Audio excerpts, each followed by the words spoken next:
Hey everyone, welcome back. Today we're taking a look at the 2024 Porsche Macan. This is Porsche's first full electric SUV, and it comes with 630 horsepower, starting at 80,000 US dollars. So Porsche's first EV SUV introduces the new PPE platform, and it features two trims, the 402 Macan 4 and the $107,000 Macan Turbo, two different electric Porsches. And it's quite fascinating because electric cars don't really have turbos at all. But Porsche's been known to create a turbo Taycan, so if they could do that, you'd only expect them to do the same with the Porsche Macan. Two different versions of these EVs.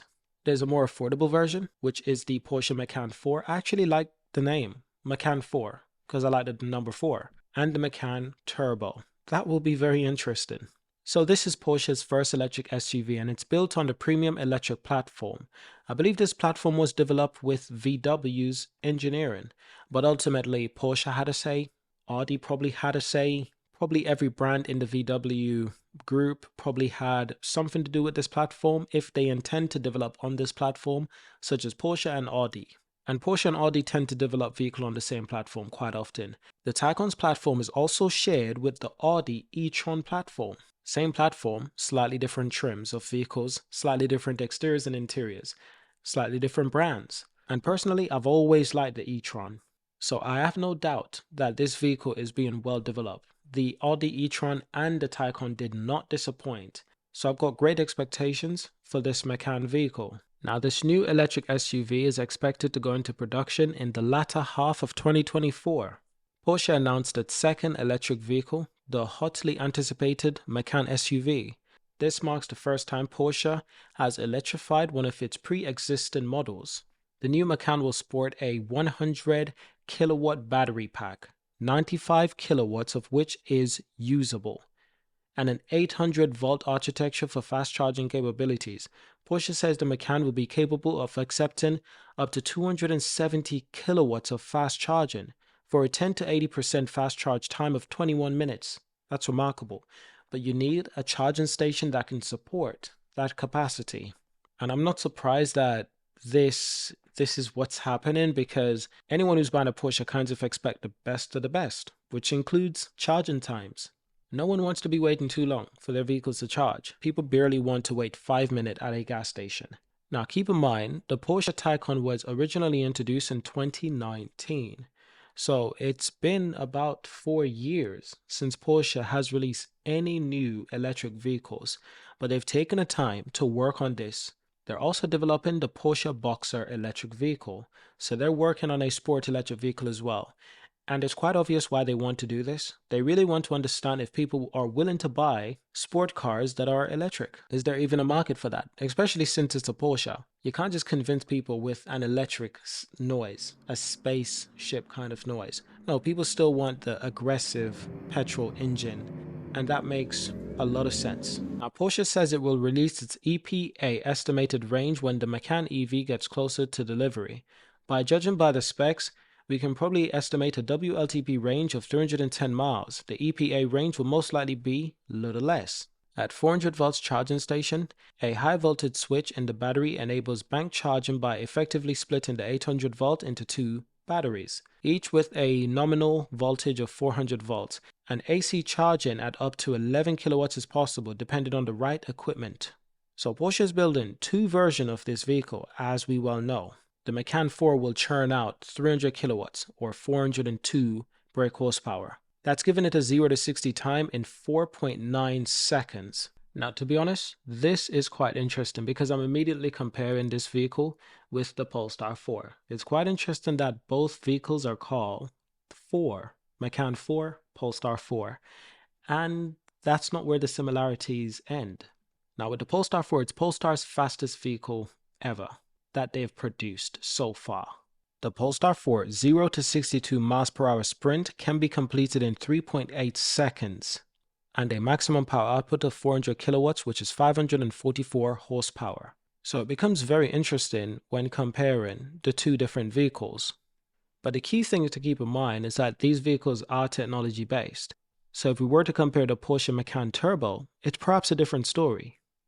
Now, the Porsche Macan Turbo can kick out 470 kilowatts or 630 horsepower. Now, that hits 0 to 60 miles per hour from a standstill in just 3.1 seconds, and it achieves a top track speed of 161 miles per hour. So you can see that the Polestar 4 can definitely compete with the Macan 4.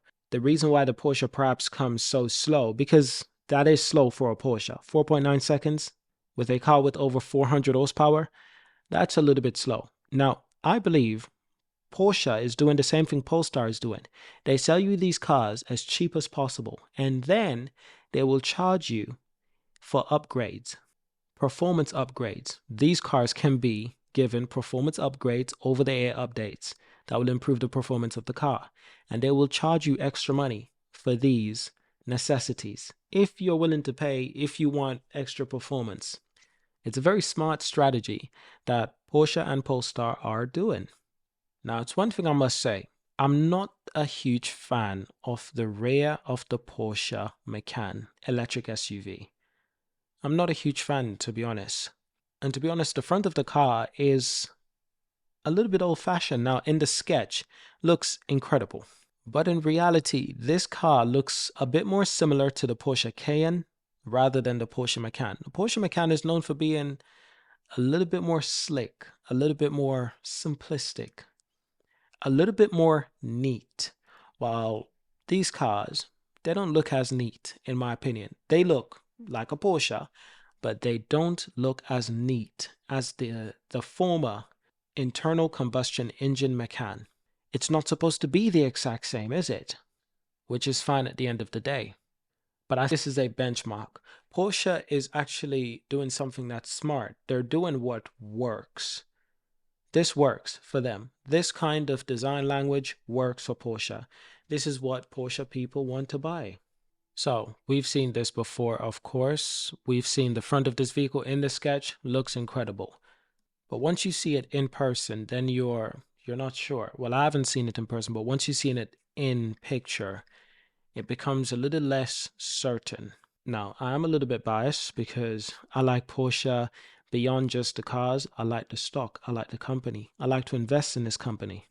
So I'm a little bit biased. So even though I'm not 100% of a fan, I still like the general design. The interior, very much Porsche-like, but at the same time, a little bit different. For one, just around the steering wheel area, there is a cutout. There is a cutout.